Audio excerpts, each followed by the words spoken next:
Hello tout le monde et bienvenue dans la formation Deep Learning. Juste là, nous avons fait beaucoup de choses. Nous avons créé les briques uniques, donc du coup la boîte générique, la boîte paramétrée. On a créé le produit matriciel, l'ajout du biais, le sigmoïde, le loss, et on a mis la classe dense qui est une classe qui met ensemble. Alors on va voir un exemple ici, voilà, c'est ça. On a le produit matriciel, l'ajout du biais, le sigmoïde ensemble, puis on a créé la classe modèle qui nous permet d'avoir plusieurs couches, ok, qu'on a dans ici layers, ok. Et nous avons pu faire le forward et le backward, et nous avons fait la mise à jour également des paramètres. Maintenant, c'est le moment de créer la fonction fit qui va nous permettre de mettre le tout ensemble. Donc la fonction fit, en fait, c'est comme la fonction train qui prend en entrée ces éléments-là, ok, et qui fait la mise à jour autant de fois qu'on veut. Donc, tu vas créer la fonction fit, ça va prendre en entrée x, ça prend en entrée y également aussi.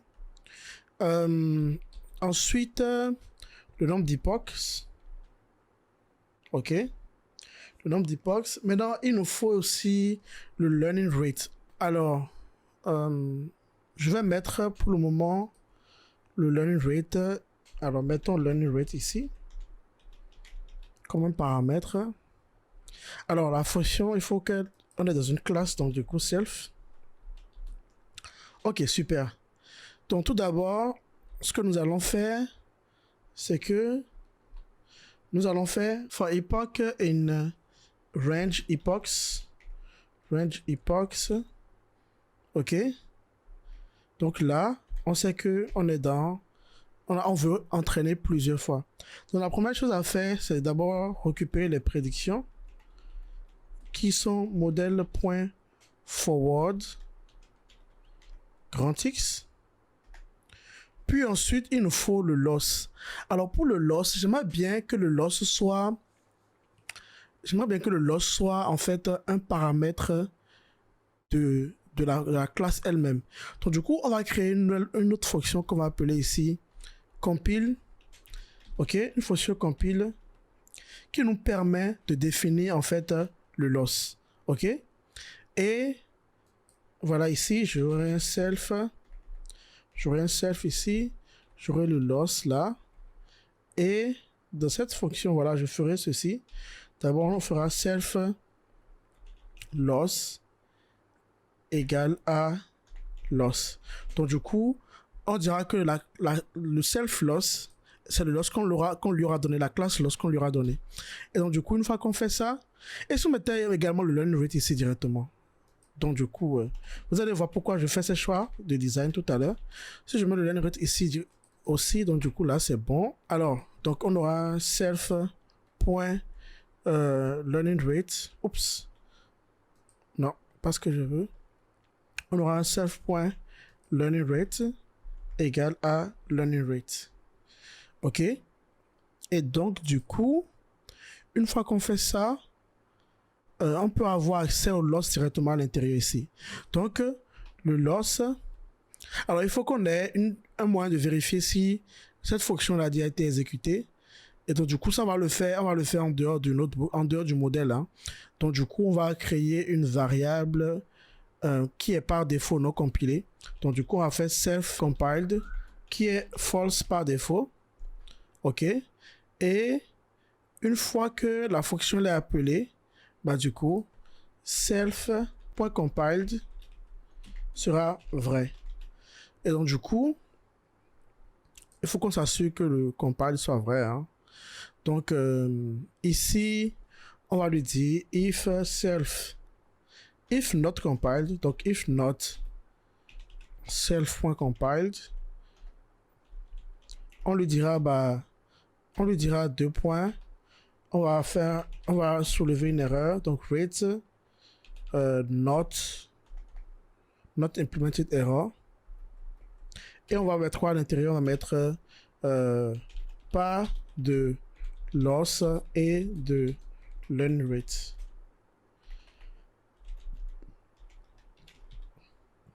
Deux points, compiler.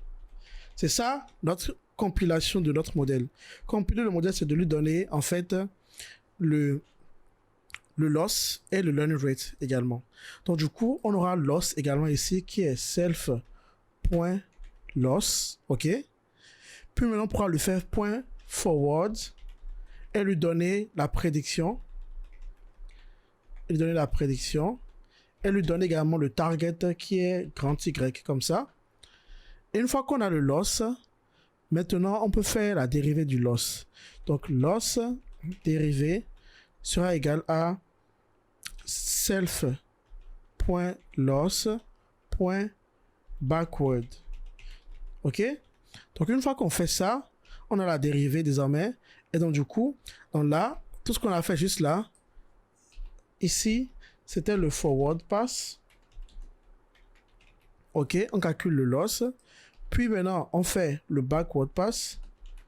Backward pass. On calcule la dérivée du loss. Puis la dérivée du modèle.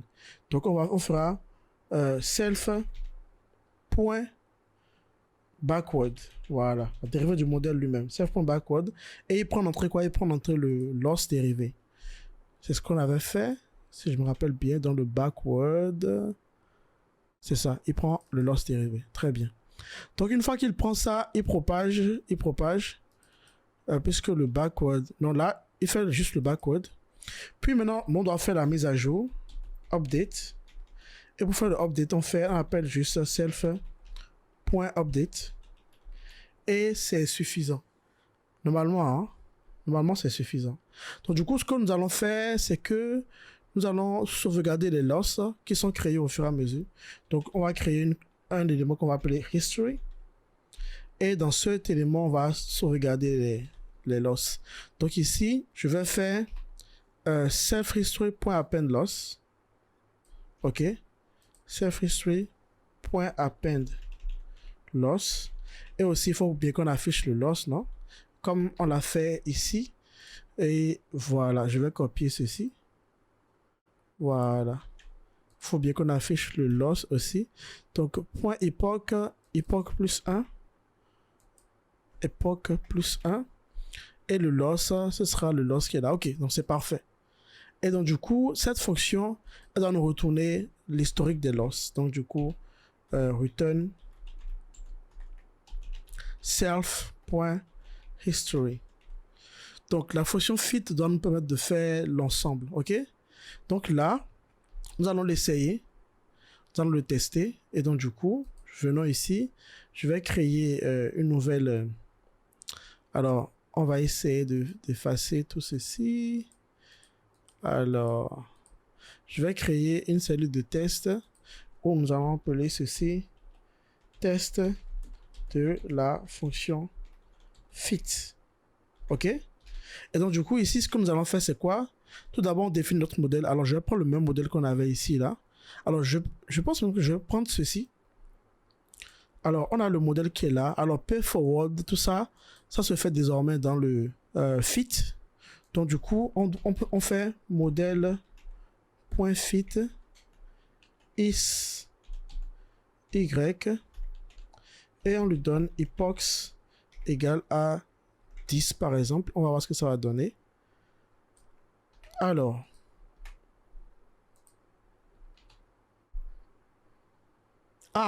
ok, vous voyez, là on n'a pas compilé, donc il faut qu'on compile.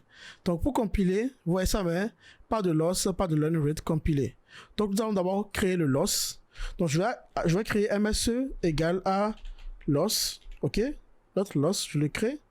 Puis je fais modèle.compile et je mets le loss d'abord. Le loss, c'est MSE. Et le learning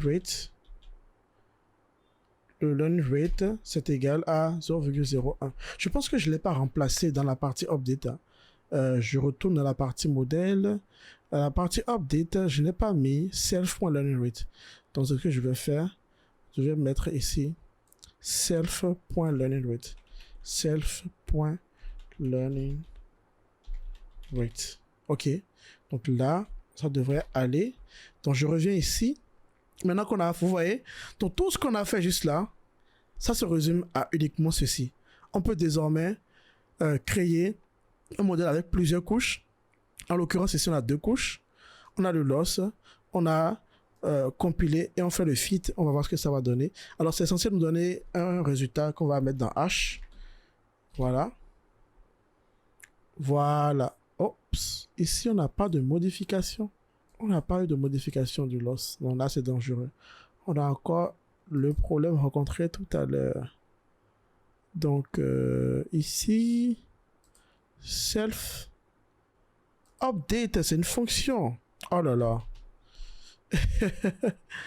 J'ai fait une erreur. Alors, je reprends, on croise les doigts.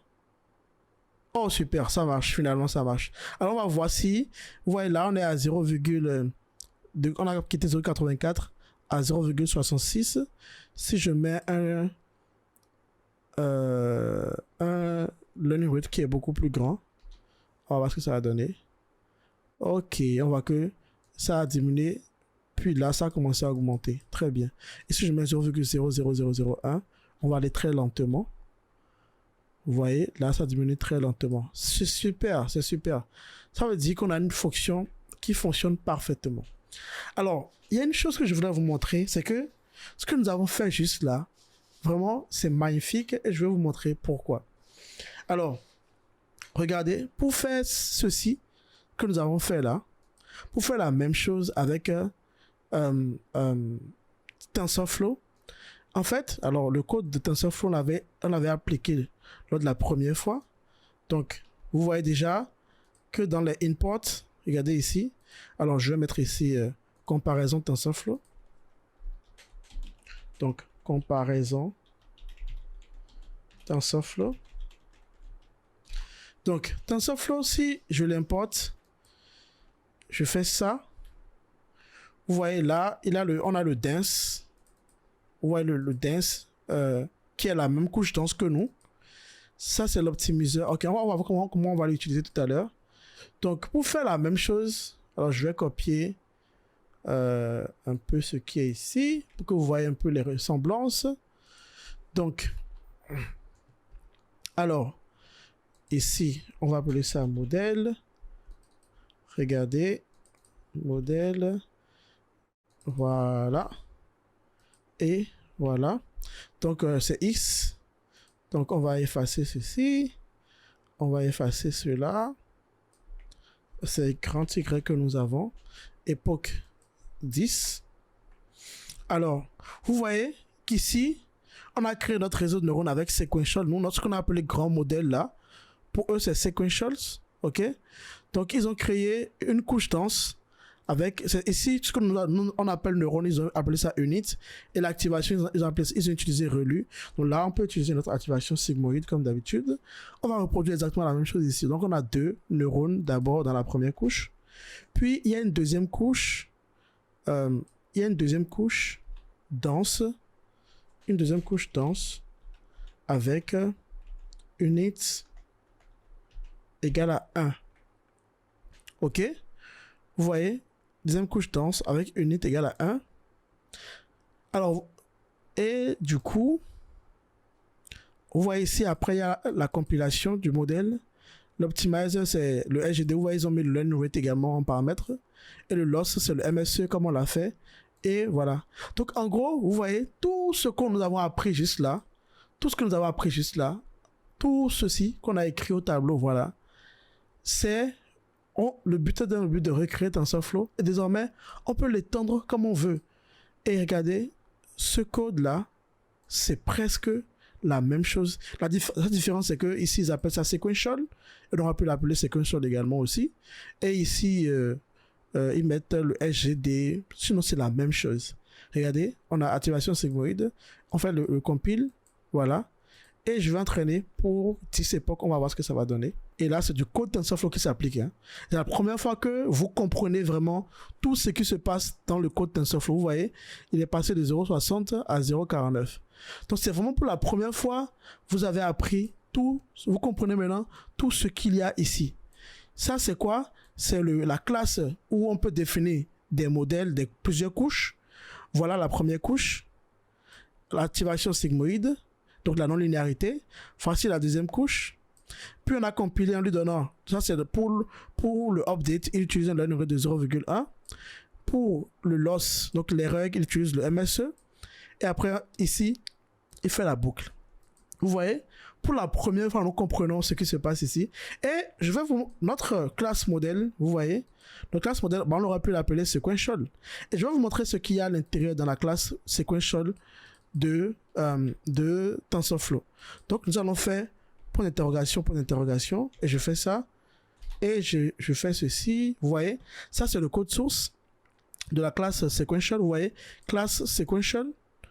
Donc ici, ça dit quoi? Ça dit groups of linear stack of layers. Vous voyez, ça crée un groupe de layers. Donc là, juste, je vais faire ceci pour qu'on voit très bien le code.